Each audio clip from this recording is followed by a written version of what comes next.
Meus irmãos e irmãs, eu quero novamente convidá-los a abrir a palavra de Deus. Aqui em 1 Tessalonicenses, nós temos olhado aqui esta carta tão preciosa do apóstolo Paulo à igreja de Tessalônica, e certamente uma bênção também nos nossos dias. E aqui no capítulo 5 de 1 Tessalonicenses, nós encontramos, então, os versículos finais, e a Sociedade Bíblica aqui coloca esse tema, diversos preceitos. De fato, é isso que Paulo traz aqui nesses versículos do 12 ao 28, trazendo, então, aqui algumas recomendações, algumas orientações para a vida da igreja, o qual eu gostaria de partilhar com os irmãos nesta noite. A partir do versículo 12, então, 1 Tessalonicenses, capítulo 5, versículo 12 em diante, diz assim: Agora vos rogamos, irmãos, que acateis com apreço os que trabalham entre vós e os que vos presidem no Senhor e vos admoestam, e que os tenhais com amor e em máxima consideração por causa do trabalho que realizam. Vivei em paz uns com os outros. Exortamo-vos também, irmãos, a que admoesteis os insubmissos, consoleis os desanimados, ampareis os fracos e sejais longânimos para com todos. Evitai que alguém retribua a outrem mal por mal. Pelo contrário, segui sempre o bem entre vós e para com todos. Regozijai-vos sempre, orai sem cessar. Em tudo dai graças, porque esta é a vontade de Deus em Cristo Jesus para convosco. Não apagueis o Espírito, não desprezeis as profecias. Julgai todas as coisas, retende o que é bom, abstende-vos de toda forma de mal. O mesmo Deus da paz vos santifique em tudo, e o vosso espírito, alma e corpo sejam conservados íntegros e irrepreensíveis na vinda de nosso Senhor Jesus Cristo. Fiel é o que vos chama, o qual também o fará. Irmãos, orai por nós. Saudai todos os irmãos com ósculo santo. Conjuro-vos pelo Senhor que esta epístola seja lida a todos os irmãos. A graça de nosso Senhor Jesus Cristo seja convosco. Vamos orar? Querido Deus, muito obrigado, Pai, pela palavra do Senhor. Obrigado porque é um privilégio, de fato, nos encontrarmos aqui na igreja e podemos cantar ao Senhor, louvar o Teu nome, ouvir a orientação, a instrução do alto. Nos sentimos, Pai, abençoados por isto. E em nome de Jesus, acalme o nosso coração nesta noite. E que o Teu Espírito Santo possa aplicar, Pai, esta palavra lida em nós, para que ela frutifique e nos abençoe no nosso dia a dia. É assim que oramos em nome de Jesus. Amém, Senhor. Amém. Irmãos, é interessante que o apóstolo Paulo gosta de se dirigir aqui à igreja, às pessoas da igreja, como irmãos. E, na verdade, aqui nessa primeira carta, em 1 Tessalonicenses, pelo menos 60 vezes, ele usa essa expressão, irmãos. Então, por toda a carta, você vai observar 60 vezes, pelo menos, se alguém tiver curiosidade, depois conta aí, né? Ele vai se dirigir, irmãos. E na segunda carta, nós temos ali, então, mais algumas vezes, dando um total de 72 vezes entre 1 e 2 Tessalonicenses, que ele usa essa expressão, irmãos. Então, por que ele faz isso? Porque ele considera a igreja local, aquela reunião, como uma família, e de fato ele se dirige assim à igreja. A igreja vista como uma família. Por quê? Bom, em outras epístolas ele vai dizer que cada membro da igreja nasceu de novo e nasceu na família de Deus. Desta forma, Paulo tem razão. Nós somos uma família, a família de Deus. E dessa forma nós somos irmãos e irmãs em Cristo Jesus, cujo Pai é o nosso Deus, é o nosso Senhor, Ele é o nosso Pai. Bom, Sabemos que conviver numa família nem sempre é fácil. Quem aqui tem mais de um irmão pode testemunhar acerca disso. Muitas vezes há algumas intrigas, algumas confusões, alguns desentendimentos. Às vezes os filhos ficam um tanto quanto aborrecidos pela disciplina dos pais. Os pais, às vezes, ficam tanto quanto aborrecidos pela desobediência dos filhos. E assim acontece a vida da família. Entretanto, a palavra de Deus diz que é na família que o Senhor, então, dispensa algumas bênçãos, o amor, o cuidado, o carinho. Sabemos que uma família bem ajustada é exatamente o local que a gente procura para termos conforto, consolo. Quando a gente tem algumas dificuldades, procuramos, então, os que são da nossa família para isto. Bom, se a igreja é vista como uma família, também entendemos que, da mesma forma, nós temos os nossos relacionamentos. Nem sempre é fácil, nem sempre é simples. Assim como uma família, a igreja também carrega algumas dificuldades.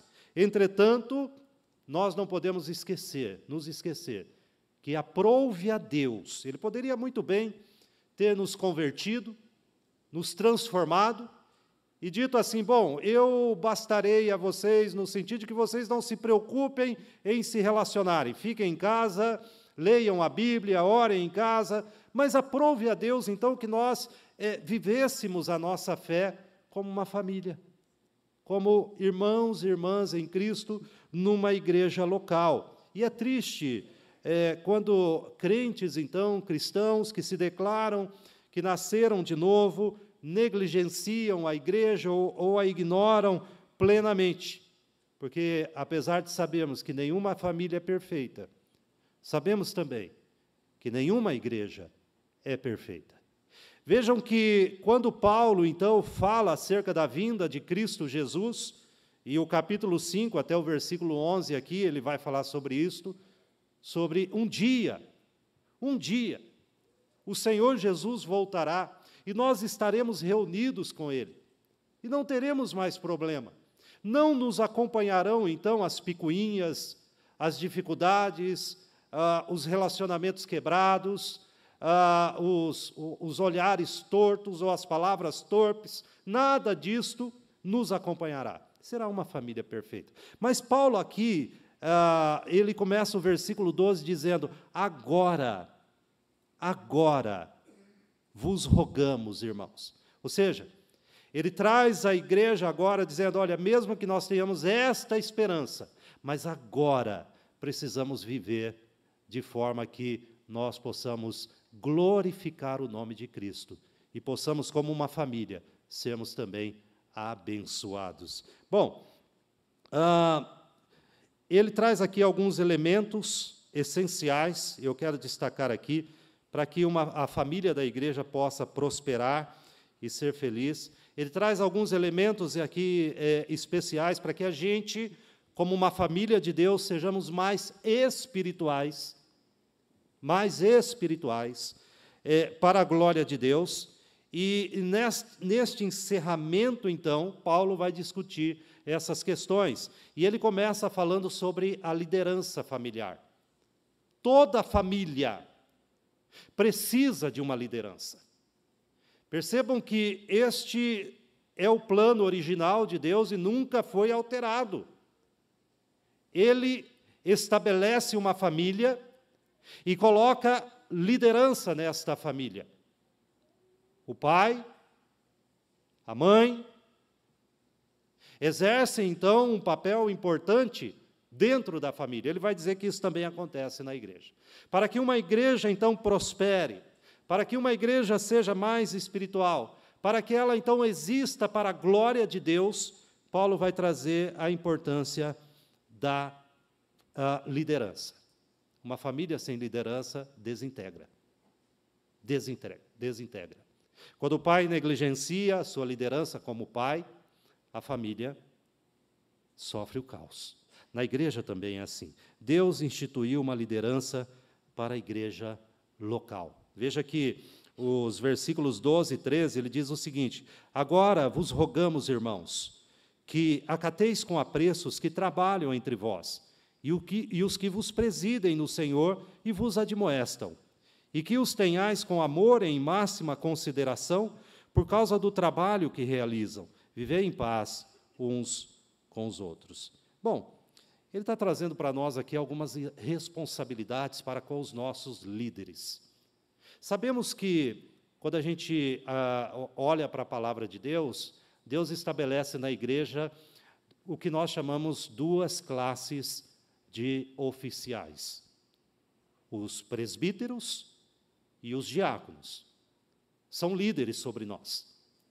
Então, a igreja presbiteriana entende que os presbíteros são divididos em duas categorias, ou duas formas de agirem na igreja.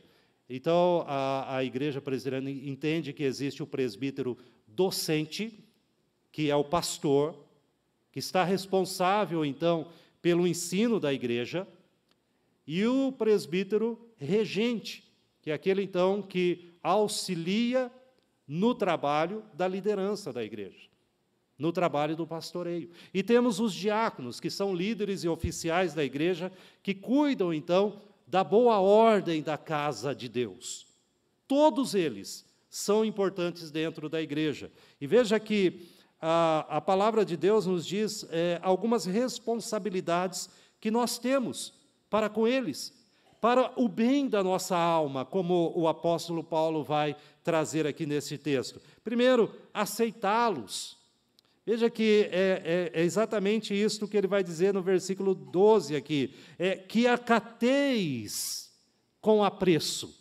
Acatem, aceitem estes, então, que lideram sobre vocês. Veja, o que são os líderes na igreja? E a Bíblia responde isso. Eles são dádivas de Deus para nós. Quando a gente vai fazer a pública profissão de fé na igreja presbiteriana, a gente sempre evoca um artigo da nossa Constituição, Constituição da igreja, que é o artigo 14.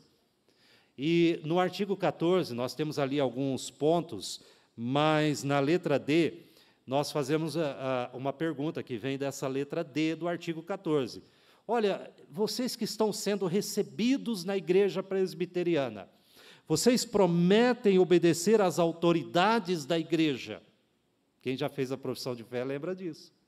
Vocês prometem obedecer às autoridades da igreja, enquanto estas forem fiéis às Escrituras? A menos que haja uma evidência clara, inequívoca, que aquela autoridade sobre a nossa vida está desobedecendo a palavra de Deus, imprimindo sobre nós um jugo, uma ordem que Deus não mandou, nós acatamos.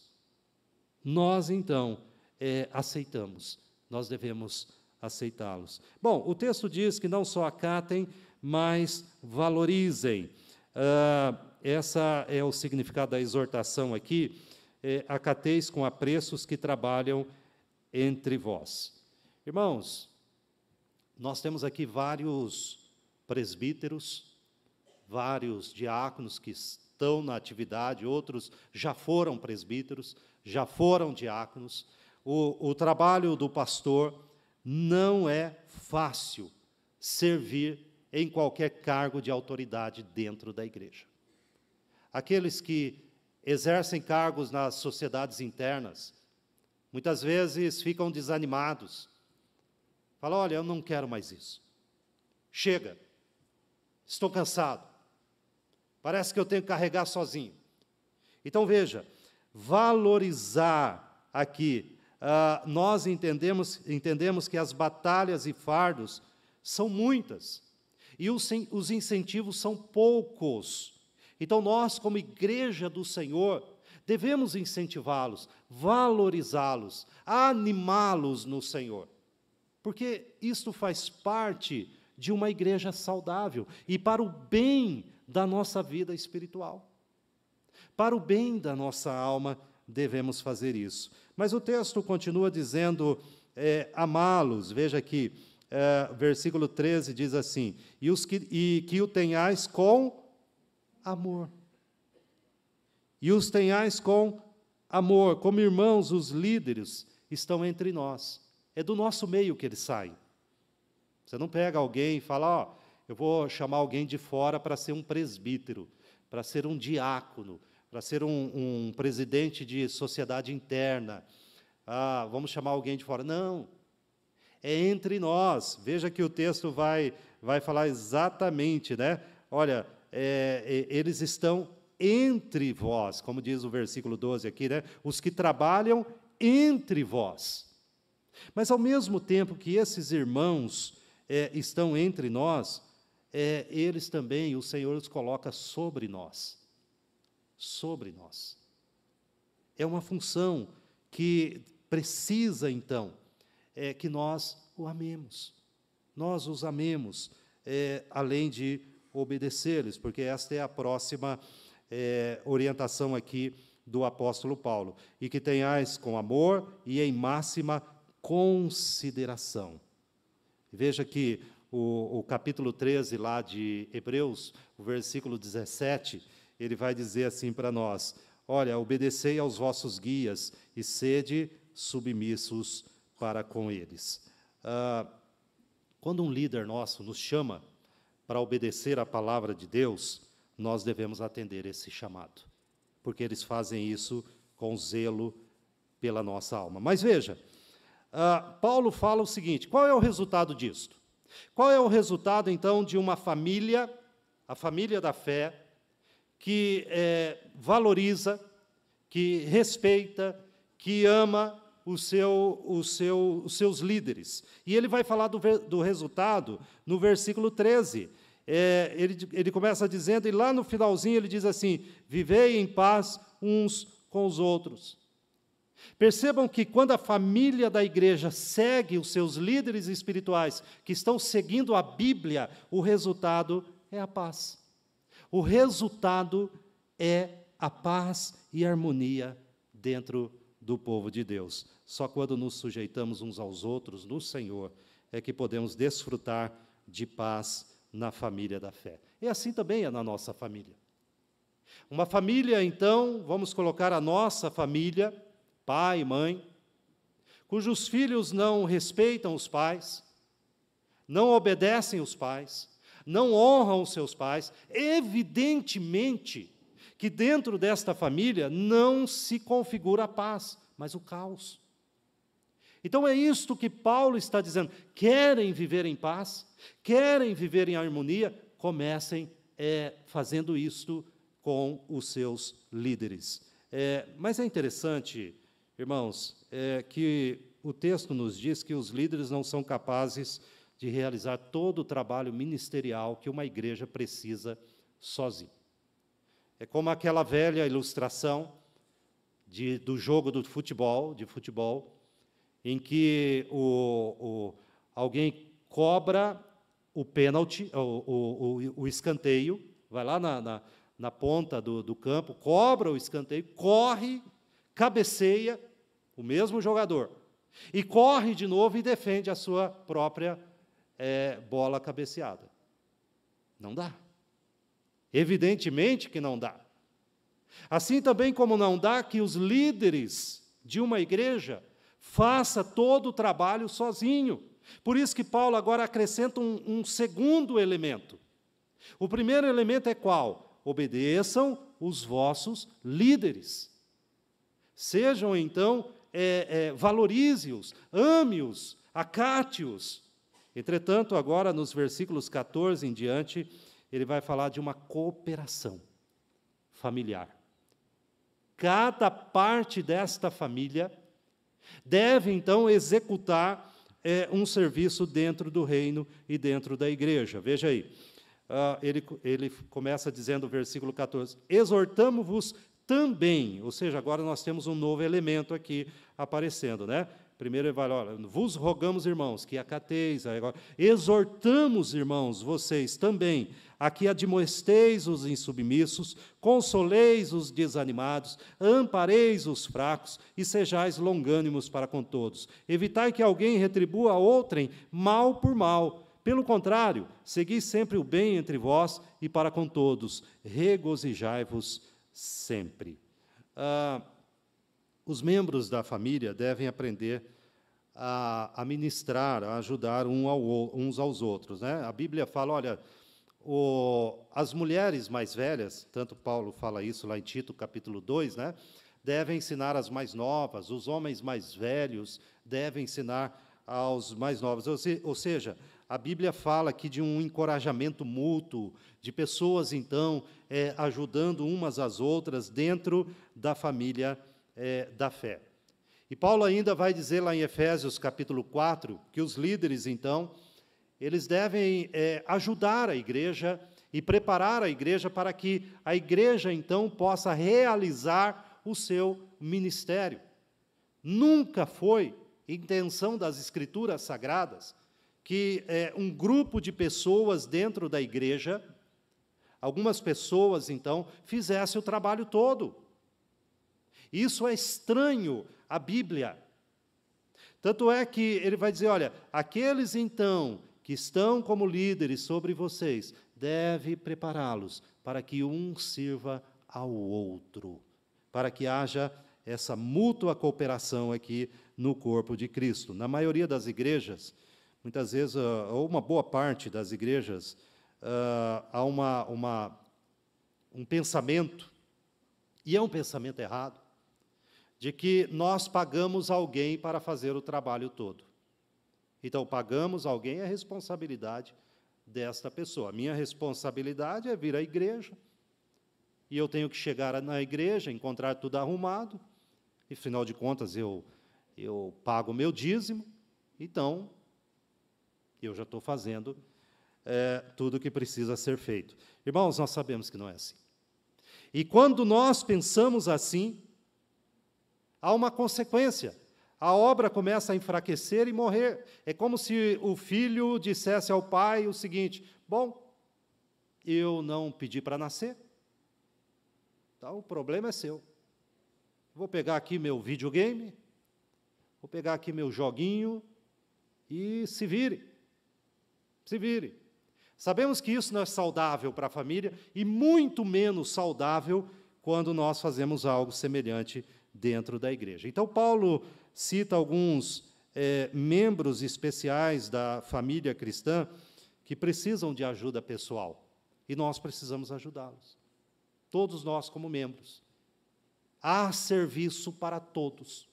Ele vai dizer, olha, prestem atenção dentro da igreja para esses membros especiais, para essas pessoas. Primeiro, ele vai dizer dos insubmissos. Veja aí o versículo 14. Exortamo-vos também, irmãos, a que admoesteis os insubmissos. O termo insubmisso aqui é descuidado, rebelde. Então, é um termo aqui que era usado, por exemplo, para os soldados que saíam do alinhamento. Então, sabemos que o exército ele tem uma formação, ele tem uma marcha.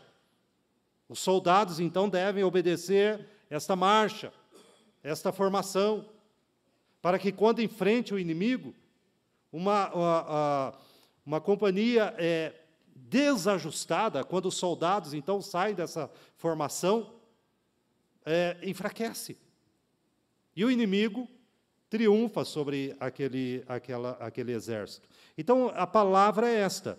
Olha, admoesteis aqueles que saem da formação, do alinhamento, que não querem marchar lado a lado, querem fazer a sua própria marcha. Então, irmãos, sabemos que se você é pai, mãe, né, tem filhos, você sabe que se você deixar a sua casa sem regra, vira um caos. Você tem o filho e fala, não, olha, faz o seguinte, Se você quiser ir à escola, vai. Usa a roupa que quiser, né? Não tem problema. Não tem regra. Sabemos que em pouco tempo o seu lar está um verdadeiro caos. Olha, se quiser comer na hora do almoço, não quiser, quem quiser comer, come, quem não quiser. Quer dizer, se você não colocar regras, certamente não serão os filhos que as colocarão. Então, assim, Paulo está dizendo também acerca disto. E Paulo, inclusive, ele volta a tratar deste assunto lá na segunda carta de Tessalonicenses. Parece que os irmãos não aprenderam. Ele volta a tratar disso. Se vocês abrirem ali em 2 Tessalonicenses, capítulo 3, só virar uma página aqui, né? E observe o versículo 6, que ele diz assim: nós vos ordenamos, irmãos, versículo 6, capítulo 3, versículo 6, em nome do Senhor Jesus, que vos aparteis de todo irmão que anda desordenadamente. É a mesma palavra, tá? Do insubmisso. Desordenadamente, e não segundo a tradição que de nós recebestes. E ele volta, no versículo 11, a falar sobre isso. Pois, de fato, estamos informados de que entre vós há pessoas que andam desordenadamente, não trabalhando, antes se intrometem na vida alheia. Então, é nossa responsabilidade, como membros, nós, chegarmos no irmão e dizer: meu irmão, não é assim que Jesus ensinou. Não é dessa forma. Você está trilhando um caminho que você não aprendeu na Bíblia. Então, qualquer um de nós aqui, que cremos no Senhor Jesus, podemos fazer isso. Por isso que Paulo vai dizer: olha, eu exorto vocês que admoestem aqueles que andam desordenadamente. Veja que ele cita outro grupo. Então, o primeiro grupo é dos insubmissos. Esse tipo de... É igual dentro da família. Principalmente quando tem uma família grande. Alguns, talvez, vieram de famílias grandes, né? Que tem aí 6, talvez mais irmãos, né? Tem um monte. Sempre tem um. Sempre tem um, né? Aquele que precisa de mais correção. Na igreja também é assim. Na igreja também é assim. E é função nossa, do corpo de Cristo, da igreja, realmente exortarmos essas pessoas aqui, os descuidados e rebeldes. Mas o versículo 14 fala também dos desanimados. Veja aí, ele vai dizer assim, olha, admoestem os insubmissos, consoleis os desanimados. Desanimados. Literalmente aqui, a tradução seria alma pequena, alma tímida. Traduzido para nós aqui, então, como desanimados. Toda a igreja tem os seus desanimados. Toda a igreja. Se você procurar, você vai achar. Se você pedir a Deus dizendo: Senhor, me dê olhos para ver, ouvidos para ouvir, você vai achar. Eles estão entre nós. E eles precisam da nossa ajuda, porque eles precisam ser encorajados. Encorajados. E é justamente esse o significado do consolar aqui. Consoleis, ou seja, encorajem. E é interessante que, novamente citando aqui, como é a tradução, né, desse texto, ele é a junção de duas palavrinhas na língua que foi escrita. É muito interessante, porque ela significa falar próximo. Encorajar é falar próximo. Dá a ideia para a gente que não adianta você falar de longe. Encorajar alguém não é mandar um recadinho. Encorajar alguém é sentar com ele, é ouvi-lo, é falar próximo a ele. É exatamente este o significado aqui deste termo. E devemos ensinar aos que têm alma pequena, como o texto aqui vai nos dizer, que as provações da vida, porque geralmente é isso que acontece, as provações da vida, contribuem para o crescimento e o fortalecimento na fé. Encoraje-os dessa forma. Olha, as provações são instrumentos preciosos de Deus para nos fortalecer na fé. Eles precisam ser encorajados. Bom, nós temos também aqui no versículo 14, além dos insubmissos, além dos desanimados, também temos os fracos. Ampareis os fracos. E, literalmente, nós poderíamos traduzir aqui, segurem os fracos com firmeza e não os deixem cair. Segurem os fracos com firmeza e não os deixem cair. Talvez alguns já tiveram a oportunidade de buscar alguém no hospital, alguém estava debilitado e precisavam, então, de apoio, de amparo. Eles precisavam se escorar no ombro de alguém para dar alguns passos trôpegos. Então, a ideia é exatamente esta: ofereçam os seus ombros, amparem aqueles que estão fracos, não deixem que os fracos caiam. Mas quem são esses fracos? Na verdade, ele está falando dos fracos na fé. É exatamente isso, que precisam ser fortalecidos no Senhor. Eles precisam do fortalecimento espiritual. Em nossas igrejas, como numa família, há também os fortes e os fracos na fé. Nós temos irmãos experimentados, já passaram por algumas dificuldades e resistiram tempestades, são fortes na fé. Mas nós temos também os fracos. E aqueles que são fortes na fé não podem olhar para esses e dizer, mas uma coisa tão banal, não tem sentido. A Bíblia não está dizendo para julgar os fracos. A Bíblia está dizendo para amparar os fracos, ajudá-los. E de que maneira que nós lidamos com ele? Então, nós lidamos com paciência e amor, do modo que isso possa lhe dar segurança. Assim como uma família, há também os fortes e os fracos na família da igreja. Nós os encontramos do mesmo jeito. É injusto quando um pai compara um filho com o outro. Mas na sua idade o seu irmão ou a sua irmã já fazia isso. É injusto isso. Porque eles são diferentes. Eles não podem receber esse tipo de comparação. E assim também é na vida da igreja. Nós precisamos entender isso e ajudá-los, porque cada um amadurece a seu próprio tempo. Apoiar esses cristãos fracos, ajudá-los a ficar em pé e andar no Senhor Jesus. E esse tipo de ministério não é fácil.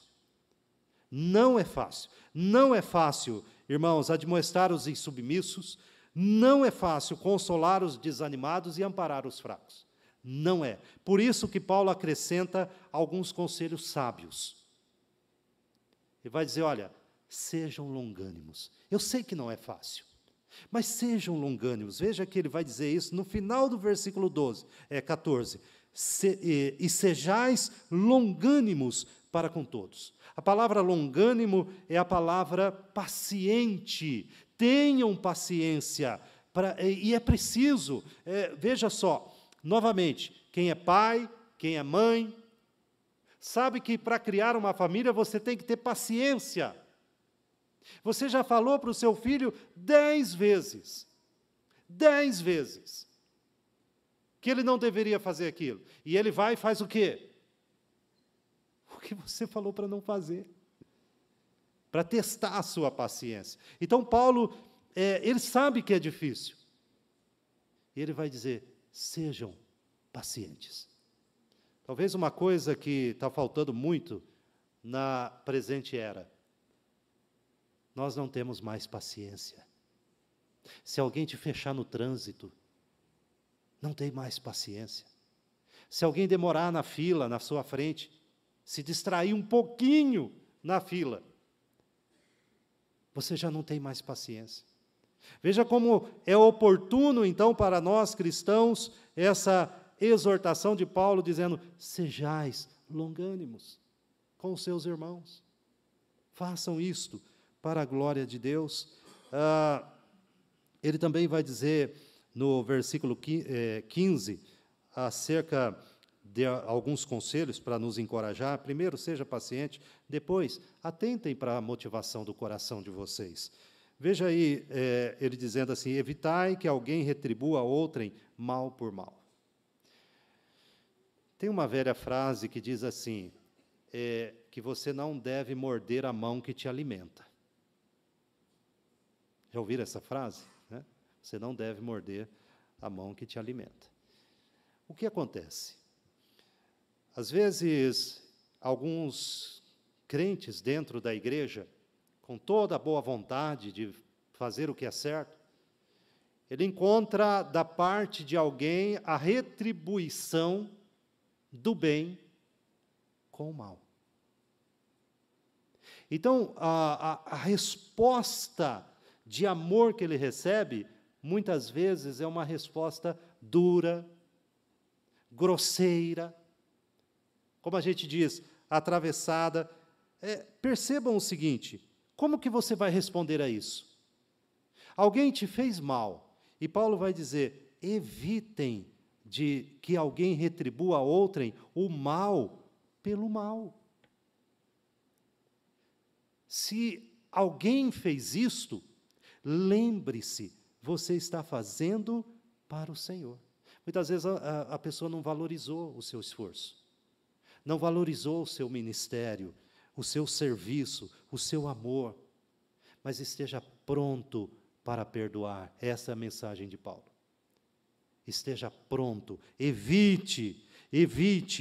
Bom, visto que você me fez isto, eu também vou te fazer. Evite, porque isto não dá certo na família de Deus. Muitas vezes a gente faz isso dentro da nossa família, né? Principalmente os irmãos. O irmão fez alguma coisa para o outro, você me paga, né?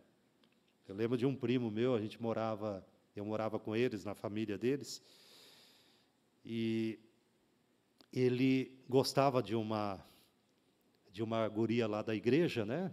Uma moça, e ele ficava esperando o telefonema dela o dia inteiro. Aí ela ligou, antigamente era telefone de verdade, né? Não era celular, não. Então tinha que correr lá na sala e atender. E eu corri lá na sala e atendi, era ela. E a minha voz era muito parecida com a dele. E ela pensou que era ele, e eu não desmenti, né? E eu estraguei todo o encontro dele. E ele virou para mim depois e falou assim: você está na minha lista negra. Talvez eu tenha merecido, né? Mas era outra história. A gente tem que evitar, então, de pagar o mal com o mal. Eu quero lembrar que eu não era nem da igreja, viu? Tá bom? Eu não era da igreja. Não sei se se evitaria, né? Mas foi divertido. Confesso, né? De vê-lo assim. Então, veja, muitas vezes a gente acaba fazendo algo dessa forma. A motivação do nosso coração não é boa. E a gente quer responder o mal com o mal. E finalmente ele vai dizer: sejam alegres. Veja o versículo 16, né? Então ele vai dizer assim: olha, sejam longânimos, atentem para a motivação do coração de vocês, não paguem o mal com o mal, e sejam alegres. O versículo 16 é bem curtinho, dizendo: regozijai-vos sempre. A alegria, irmãos, no trabalho cristão, alivia o peso do serviço. Alguém que faz a obra de Deus de forma carrancuda, como algo obrigatório, ele está carregando um peso desnecessário. O que Paulo está dizendo de todo este serviço que nós prestamos, admoestar os insubmissos, consolar os desanimados, amparar os fracos, deve ser feito com paciência, deve ser feito com motivações boas, corretas, e deve ser feito com alegria. Veja, Neemias, capítulo 8, versículo 10, ele diz assim: a alegria do Senhor é a nossa força. Lembre-se disso. A alegria do Senhor é a nossa força. Deus ama os que servem e contribuem com alegria. Como aquela pessoa, né, que Paulo já orientou lá em 1 Coríntios, que vai dar com tristeza, contribuir com tristeza, e ele vai dizer, isso de nada vos adianta. E assim também, se você está trabalhando para Deus com tristeza, isso de nada lhe adiantará. Não há benefício nisto. Toda a família da igreja tem os que duvidam e que estão sempre de cara fechada. Ver e ouvir pessoas assim é como, às vezes, assistir uma necrópsia ou mergulhar num lago gelado num dia frio. Congela a nossa alma. Mas também, ao contrário, é muito bom. Ver pessoas servindo a Deus com alegria, mesmo quando aquilo que ela planejou não deu tão certo assim. Mas ela sabe que está fazendo para o Senhor. Bom, é interessante que essas características espirituais que ele menciona aqui fazem parte do fruto do Espírito, que ele mesmo já havia falado lá em Gálatas 5, né? O amor, a alegria, a paz, a longanimidade fazem parte do fruto do Espírito. Gálatas 5, 22. Mas o fruto do Espírito é amor, alegria, paz, longanimidade, benignidade, bondade, fidelidade, mansidão e domínio próprio. Esse é o fruto do Espírito Santo. Ok, nós vimos aqui então que uma família precisa valorizar os seus líderes. Nós vimos aqui que uma família precisa se ajudar uns aos outros. Finalmente, Paulo vai dizer que a família da fé precisa adorar juntas. A adoração é algo muito importante para a igreja, e ele vai tratar disto. E ele está dizendo para nós o seguinte, ó, enquanto Cristo não vem, enquanto nós aguardamos a vinda do Senhor, eu oriento vocês a viverem desta forma. Então, aqui ele vai tratar da adoração a partir do versículo 17. A adoração é uma atividade extremamente importante para a vida da igreja local. É triste ver que algumas igrejas estão desprovidas da verdadeira adoração.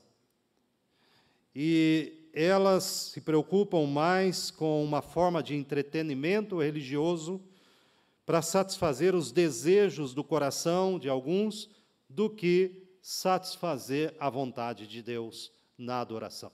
Mas Paulo trata disso.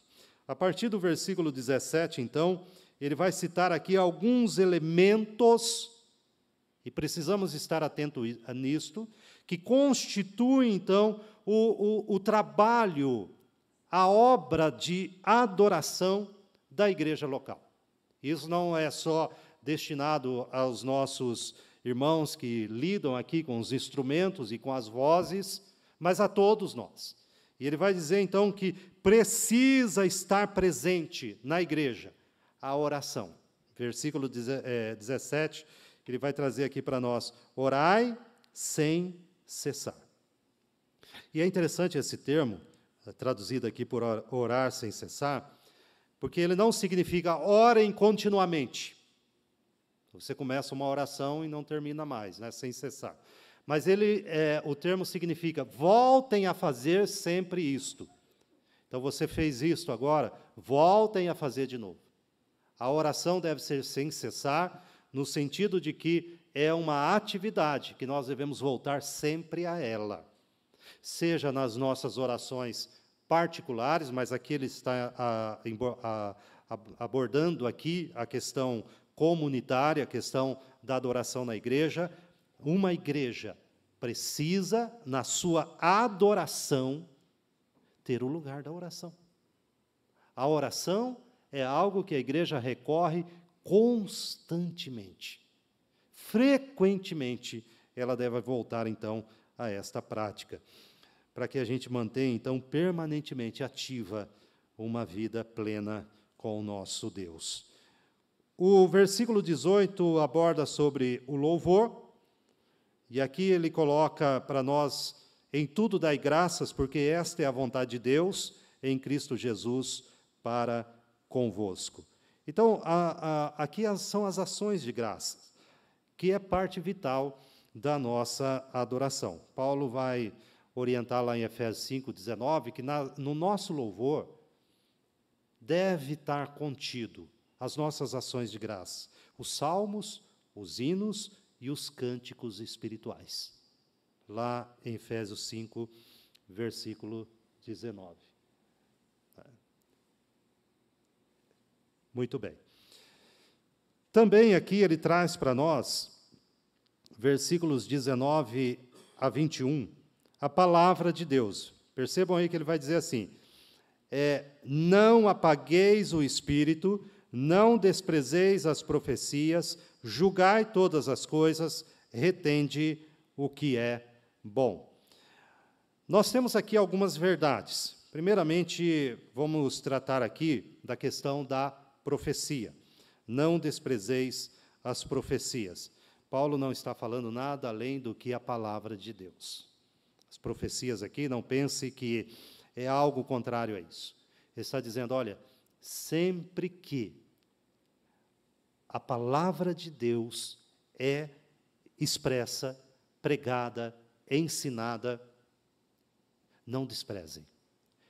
Coloquem toda a atenção. Não desprezem a palavra do Senhor. A adoração, o culto que deixa a Bíblia de lado, ou uma má interpretação da Bíblia, ou uma interpretação pobre das Escrituras, de fato não está tendo uma verdadeira adoração ao Senhor. Veja que, a partir disso, ele vai trazer aqui, então, algumas coisas interessantes da forma que o Espírito Santo opera no culto. Então, veja, o que o culto precisa? Oração, adoração, pregação. É fácil a gente entender isso. O que um culto, você entra numa igreja, o que esse culto precisa para que eu realmente expresse o meu louvor a Deus? A Bíblia explica. Ele precisa de orações, ele precisa de adoração e ele precisa de pregação. Este é o culto. Este é o culto a Deus. E isto que ele está dizendo aqui, ele vai dizer, olha, como que o Espírito Santo opera no culto cristão. Primeiro, ele vai dizer no versículo 19, não apagueis o Espírito. Como que uma igreja pode apagar o Espírito? Percebam, irmãos, que ele não está falando de perda de salvação, nada disso aqui, tá? Ele está falando do culto, falando aqui da adoração, da oração e tudo mais. Ele está falando aqui do culto. É interessante que Paulo retrata aqui o Espírito Santo como fogo. Ele usa o termo apagar. Então, nós imediatamente vemos que ele está se referindo lá a Isaías 4 também, que tem essa descrição, Atos capítulo 2, né, que o Espírito veio como fogo lá sobre os irmãos. Então, ele está usando esta imagem aqui. E o que o fogo transmite? Né? Ele transmite a ideia de pureza, ele transmite a ideia de poder, luz, calor e, se necessário, destruição. Essas são as imagens que nós vemos lá no Antigo Testamento, no Novo Testamento, quando fala do Espírito como fogo. E quando o Espírito Santo, então, opera na vida de uma igreja, nós precisamos entender que algumas coisas estão presentes. Primeiro, o calor do amor no coração dos irmãos. Uma igreja que não se ama é uma igreja que está apagando o Espírito. Quando João escreve lá a carta à igreja de Éfeso, ele falou exatamente isto, lá em Apocalipse. Eu tenho, porém, contra ti, que abandonastes o primeiro amor. Uma igreja que apaga o Espírito é uma igreja que perdeu o calor do amor de uns para com os outros. Ligue isto aquilo que Paulo falou acima. É uma igreja que deixou de admoestar uns aos outros, deixou de amparar, deixou de amar, deixou de obedecer. É uma igreja que apagou, está apagando o Espírito Santo. Mas veja que o Espírito Santo também opera como luz em nossas mentes. Luz em nossas mentes. A nossa visão, a clareza das coisas ficam muito melhores com a operação do Espírito Santo. Nós não nos guiamos mais porque este mundo diz, mas nós nos guiamos pelo que o Espírito Santo nos fala. E também o fogo evoca outra ideia aqui para nós, que é a energia para a volição. A volição são os nossos desejos. O Espírito Santo, numa igreja que o adora de fato, cuja chama está acesa, é o Espírito Santo, então, que, vamos chamar assim, energiza a nossa vontade.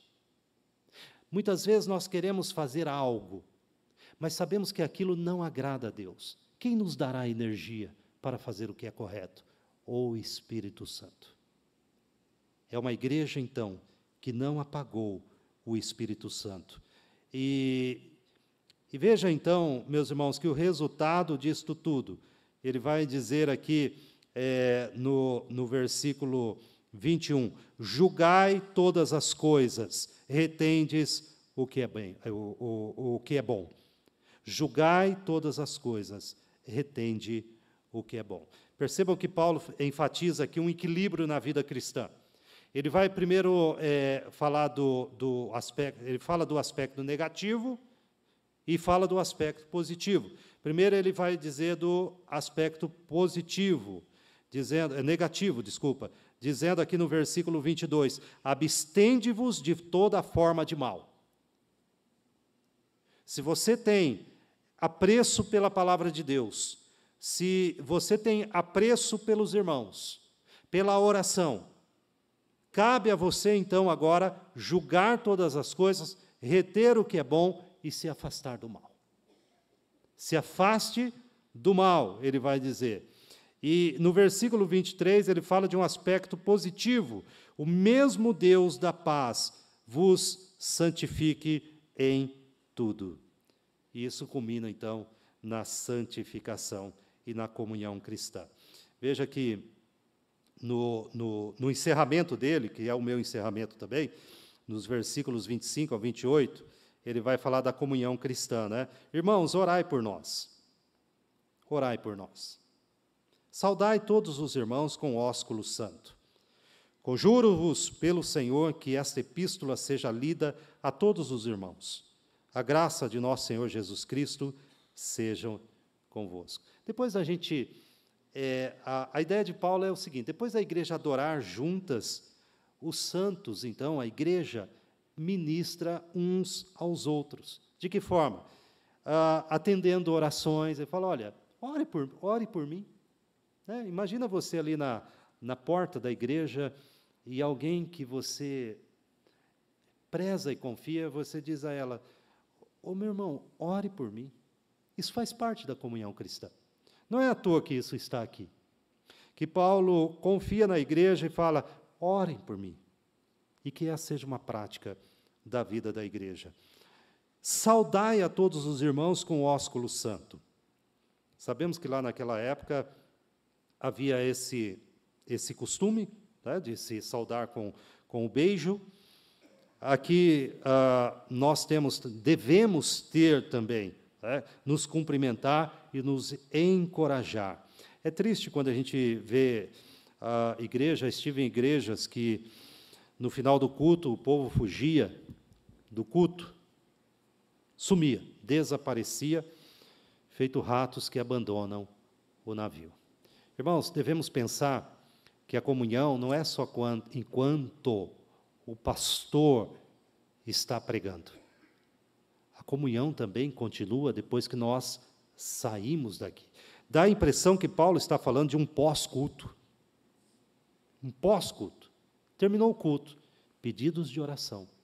cumprimentos feitos, e assim, então, incentivos de uns para com os outros. A comunhão continua fazendo parte da adoração. Irmãos, concluindo aqui, sabemos que a cooperação da família é essencial para a saúde do lar e o crescimento. E sabemos que isso é uma realidade também dentro da igreja. E a pergunta que fica para nós, será que nós estamos levando a nossa parcela de fardos? Ou será que nós estamos dentro da igreja apenas como espectadores, olhando, assim como a torcida toda olha enquanto o time de futebol composto por 22 pessoas fazem o jogo ali no campo? Será que nós temos, de fato, nos envolvido no serviço? E o serviço aqui nós já falamos qual é, que está à mão de todo cristão? Ou será que nós temos sido meros espectadores na obra do Senhor? Então fica para nós esta meditação. Quem sabe você possa orar e dizer: Senhor, me dê olhos para ver. Qual é o irmão que está próximo de mim, que eu posso dar um conforto, uma palavra de ânimo, possa ajudá-lo de alguma forma, conforme o dom que o Senhor me concedeu. E certamente o Senhor ouvirá essa oração. Vamos orar? Vamos ficar em pé?